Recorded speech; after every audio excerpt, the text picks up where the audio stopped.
In our previous video, we covered the different types of ADHD as well as how you can identify the signs in your own child. In this video, we'll be discussing how to know when it's time to take your child for a screening. Hi, I'm Chantal, an occupational therapist who works with the parents and families of neurodiverse children. If you're new here, I upload content every week detailing the different types of neurodiverse conditions and how parents can manage them at home in their own children. So, back to the purpose of this video. Most parents with neurodiverse children who have either been diagnosed or still remain undiagnosed will often tell you that they suspected that their child had a certain kind of condition while they were still quite young. Unfortunately, parents usually take time before they seek the help that their child might need because of the hope that the symptoms will just go away or the hope that their child will just outgrow the signs. So the first thing that I would like to encourage parents to do is to take every suspicion seriously. Once you begin to suspect that something may be different about your child, I encourage you to be curious, even if in the beginning it just starts by reading up on what these signs might be.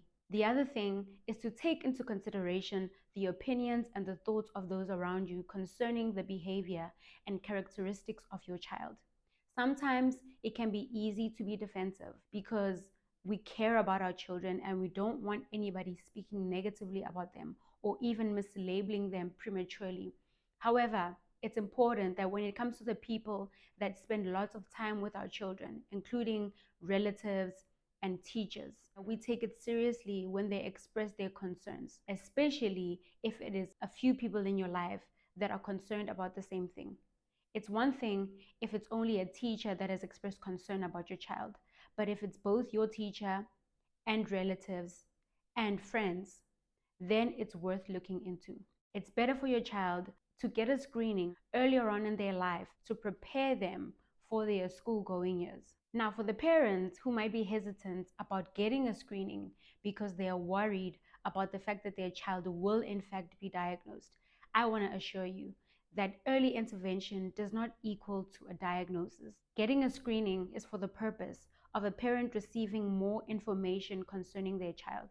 This empowers you with the knowledge and the tools that you need to be able to support your child, especially in their younger years when the symptoms of a certain condition are still surfacing. If your child does not end up getting diagnosed, but their symptoms are present, early intervention provides them the opportunity to get supported concerning these developmental milestones that they're struggling with.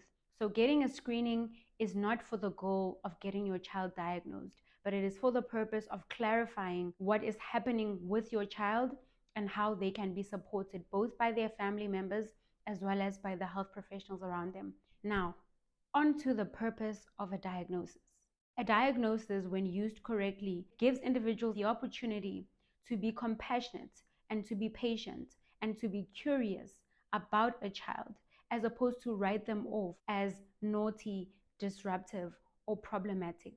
The purpose of a diagnosis is actually to get away from the negative labels that a child may be susceptible to by the people around them when they don't understand what is going on with that child. It protects a child from being discriminated against and being sidelined by their peers and being bullied about the way that they behave when nobody actually understands why they behave that way. Now, the unfortunate reality is that in our broken society, sometimes diagnoses can cause people to experience stigmatization. However, what a diagnosis can do for a child far outweighs some of the stigma that can come from it. Let's recap. When is it time to go and seek a screening? The time is the moment you start questioning whether you should.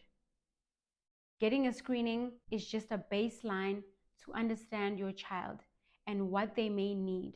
As soon as you start being suspicious that your child may be behaving differently than their peers or what their age recommends, then I encourage you to seek out a screening. Don't worry yourself about diagnosis. Be in the here and now. Don't allow yourself to get carried away about what this may mean for your child, because that will put you in a position where you will be too anxious to pursue what your child may need. Getting your child intervention will not only benefit your child, but also your family, because it will equip you with the tools and the knowledge to support your child, but also to adjust yourselves as a family. And remember, early intervention promotes better long-term outcomes for your child and for your family. I hope that you enjoyed this video. I'll see you in the next one.